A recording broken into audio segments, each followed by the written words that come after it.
just because, especially going for classes, like, I wanted to get my credits for the class and I don't want to fail my classes. So it would be frustrating just because I felt like I had to put in a little bit more work than others, that it's like extra time and very tiring. But at the end, even though in the moment it was frustrating, but at the end, it's all for a good outcome. Hmm. Yeah. So And then looking back on your language journey, like holistically, um, how would you describe the journey of your language now? a journey of my language. Yeah, like what I'm trying to ask is if we look at like the entirety of your pathway in learning English, um, Also, how would you describe that journey? I would describe it as um I would not describe my journey as good. Describe it as a journey, as like perseverance, like never giving up. Just because I felt like there were times, especially growing up, where I would get very frustrated, and sometimes I wouldn't even like I would see, on the TV, kids or students graduating. And I've always dreamed of doing that myself.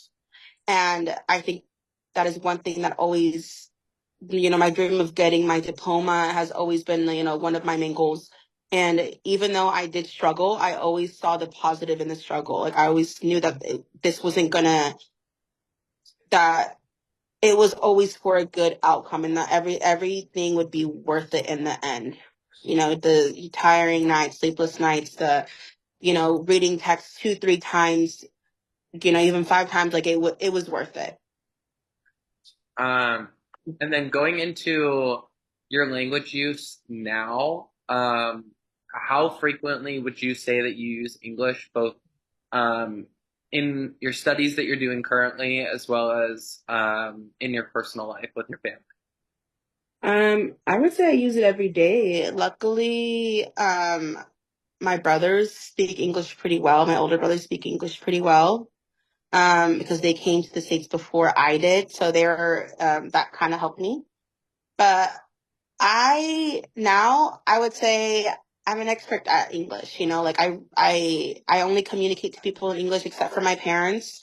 My mom, luckily, she speaks English. She speaks English. She tries her best, but she does speak it, and then also me speaking it to her, like I help her. But except for that, like speaking with my dad or like old family members, it's always Spanish. Like at my house, it's a predominantly Spanish household, but having my nieces and nephews, it's in English.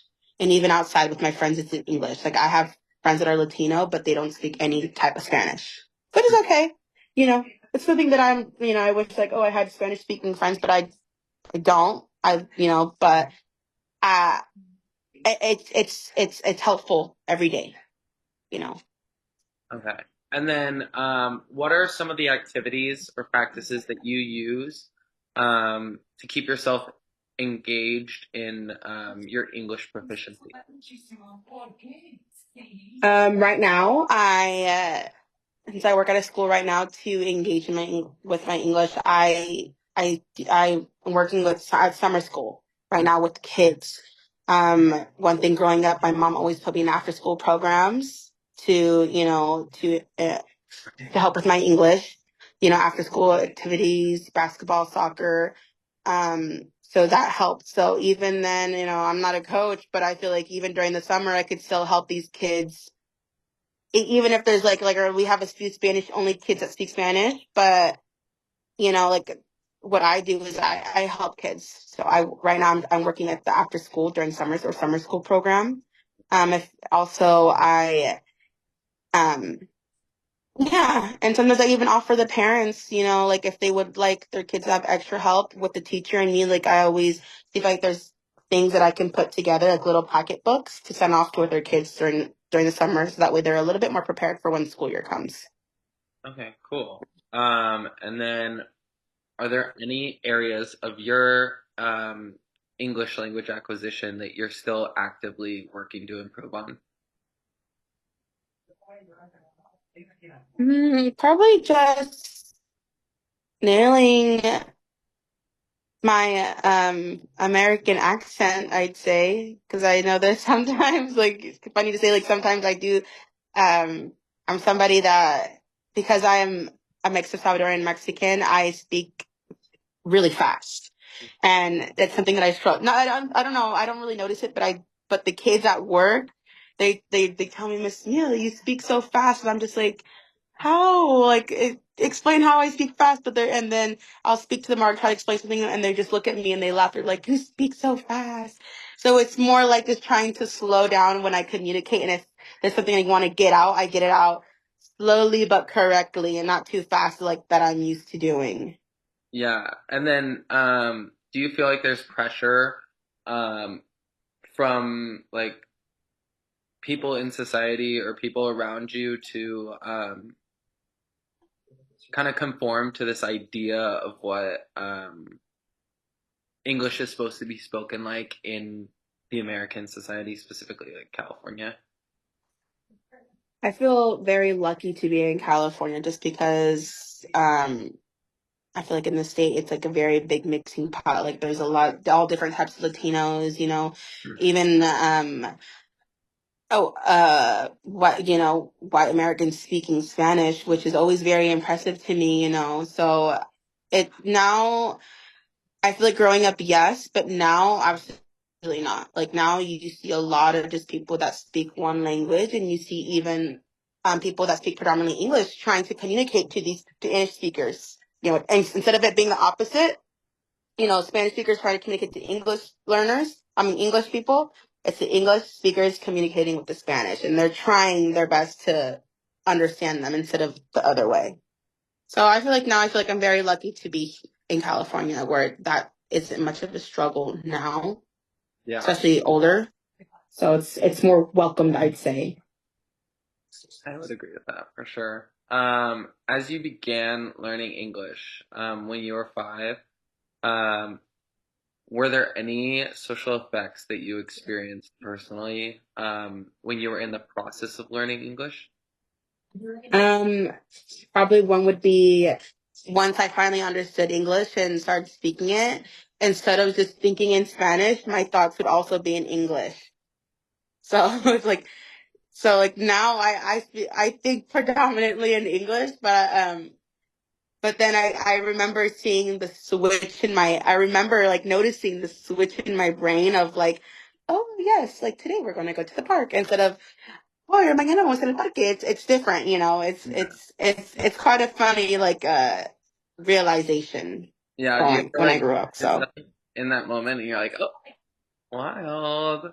yeah, no, yeah, yes, no, I for sure do, and even now, like I like when I'm trying to say something in English, I think of it in Spanish and then I think of it in English and it comes out, or it's like, and it comes out wrong sometimes, but not all the time, but like there's probably like one or two instances, but I don't know, like now I speak so much English that I get sometimes intimidated to speak to other Spanish speakers, especially being from Mexico. I feel like, um, I'm very Americanized. I'm a very Americanized Mexican. Yeah. And then um, talking about like cultural challenges as well. What, sorry, were there any of cultural challenges that you had to overcome when you were learning English, and how do you overcome those? I wouldn't really say there were any challenges, especially growing up in California. I feel like all like holidays were holidays here, Hmm. so it wasn't anything that was very out of the ordinary, anything that was new or different, maybe except for Valentine's Day. Um, but no, nothing really. I feel like I feel like I would have lived the same cultural, like, um, still live culturally Hispanic here, or like the way I would have lived in Mexico would have probably been the same here, except for my environment. Yeah. except for like the house I live in and the streets that we walk in. Yeah, versus if you were in like Montana. Uh, yeah, I'm not from Montana, so Yeah. no, yeah, I can agree. I've been there once. I visited, and it's completely different than California. So I'm blessed to be in California. And then as you were learning English, what kind of support system was set up for you? It was really so. Luckily, when growing up, my mom was a janitor for the. So when I went to Howe, my mom applied for the school district. And so she was placed at a school for janitorial at Pasadena. And that was eventually a school that I moved to because it was easier, like work wise for my mom to take care of me, like schedule pickup, schedule. It was better for me to go to that school. Mhm. Um, and them knowing that I spoke predominantly Spanish, like I mean, I got the best teachers in the school, I would say. And even it was even like and plus my school was really small, so the teachers are very close. The community there was very, very close. So I got, extra help from my teachers, like even like extra schoolwork that they would send me. They would even have like the Spanish translation and then English text, both. Um Also, my family also was another support system. They were always very encouraging. Luckily, my uncle married a lady, my aunt that works in the state Department of Education here for California. So she was always on me in the way of like, honey, you have to learn English, or honey, this is not how you say it, like correcting my accent, correcting me on the words that I say, which I think that was truly a blessing. So I don't think I would understand or say or speak my English would be very choppy, as we would say in Spanish, like bien quebrado, you know. Okay. And then with your experiences, what advice would you give someone experiencing a similar learning path as you? Some advice I would say is to really like immerse yourself into the English language, take any opportunity that you can, like what's that app called?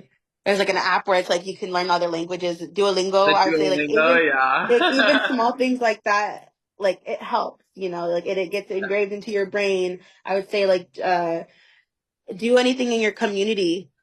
I think that honestly was very beneficial. Like my mom putting me in sports, so that helped because like how are you going to communicate or tell somebody like run a drill in Spanish? No, it's always in English, and it's like doing the action of it helps. It helps you understand. Joining clubs, book club, even if it's in English, because I feel like every little thing is always an opportunity to learn something. Maybe if it's not in English, you learn another language, but it's still beneficial. Yeah. And then is there anything else you'd like to share about your language learning that might be helpful for others or what has helped you? One thing that has really helped me would be, um, especially if I don't think it matters the age really, is that if you want to learn something, especially another language, you can do it. I know listening to the music, watching movies, TV shows like that also helps a lot. Reading, even if you don't understand what you're reading, but just to say the words out loud helps too also. Yeah. Awesome. Well, thank you for your time. That's the end Thank of you. the video. So I'm not going to take up any more of your time. Have a Okay. night. And I'll talk to you later. All right. Thank you so much. No problem. Bye.